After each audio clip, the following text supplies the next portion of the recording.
Hello. I wanted to create a video on what the best practices are for printing using or shipping using eBay standard envelopes.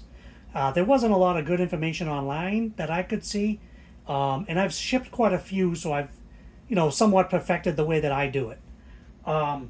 They have some rules. If you go onto the help and support site of eBay, you can type in eBay standard envelopes. It'll give you all their rules about the size of the envelope you can use. Basically, it allows you to ship trading cards with tracking at a low cost. Up to 1 ounce is 69 cents at the current time. 2 ounces is 97 cents. And then 3 ounces is $1.25. You can ship no graded trading cards, no more than 2 cards with top loaders, or 15 raw cards per envelope.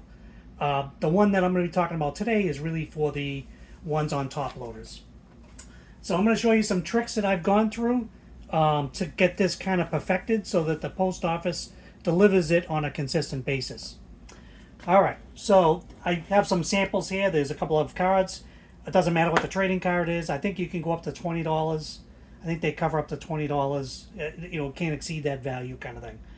So what I do is, the very first thing is I take, every card goes into a penny sleeve and then into a top loader.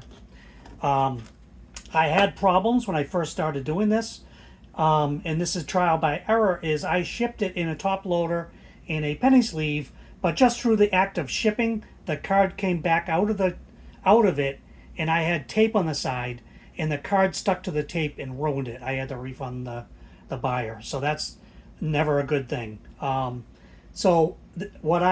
came up with a solution. So what I do on every single card I sell, so first of all, every single card I sell goes in a top loader.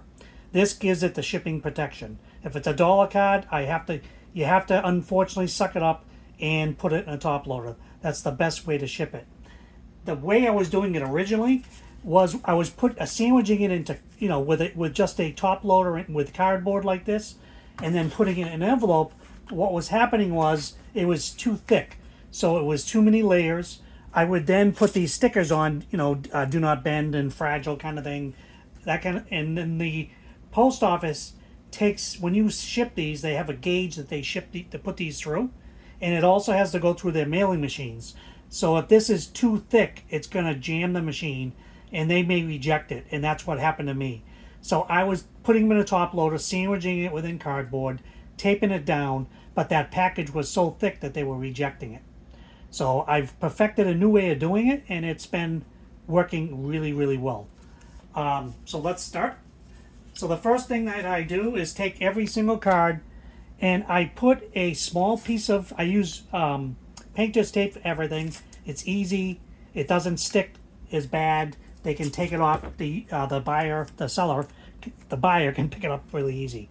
So I take a piece of painter's tape, and on the back side of it, the sticky side, I take a small piece that's on the non-sticky side and tape it down. So right kind of in the middle. And what that does is it creates a barrier so that if the card actually comes out of the top loader, it's going to hit the non-sticky side of the tape. So I just fold over the leading edge just like that, so it's easily to remove, and I put it over the right-hand corner of the card.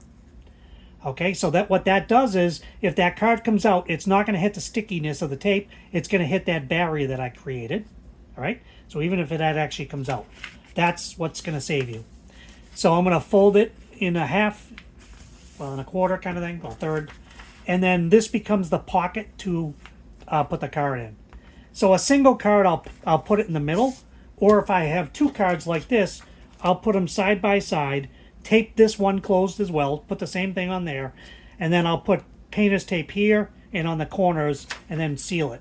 So that way the card can't come out on each other because they're touching each other. And also I'm going to seal it with this blue tape on each end, so that way the cards can't come out at all. So this is a very secure way of doing it. But we'll just go with a single card for now.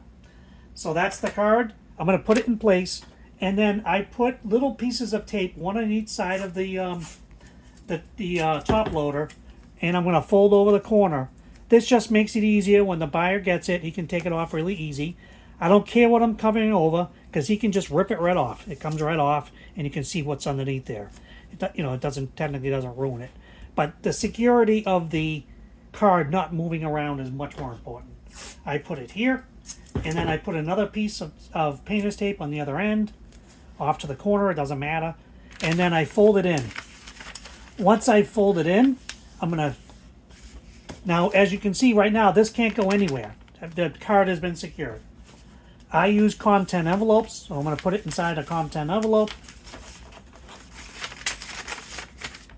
Before I seal it, I just make sure it's nice and thin. So I'm pushing down on that front edge corner.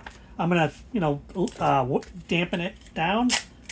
And then I'm going to put tape on the bottom. And that just is for security. I'm going to turn it around. Everything looks great.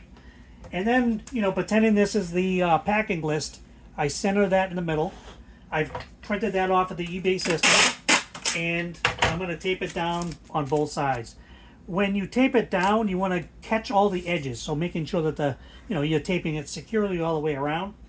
And then I usually do 2 pieces of tape, one at the top, one at the bottom. Okay. You do not want to wrap this all over the place. They don't want to see eBay to the UPS. The post office, USPS, does not want to see the plastic all over the envelope. So you don't want to wrap it around and make it look like that. So that's what it looks like. I usually flatten it down. So that's nice and thin. It's rigid. The card is in there. It's not going to move anywhere. And it's secure. So this is actually one that's all ready to go out. So this is going to a customer. It's been sealed. It's been sealed in the back. And the packing list has been put on there. Since I've done this, I've had no problems whatsoever. The originating post office does not have to scan this.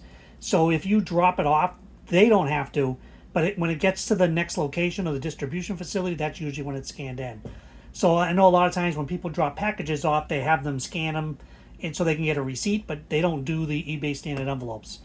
They treat it just like an envelope until it goes through their system. There is limited tracking updates. That is a problem.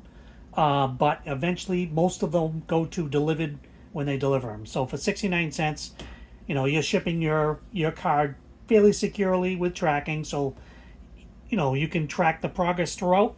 Eventually it does say delivered. So I'm hoping this helps you guys. There wasn't really a lot of good information on how to do this.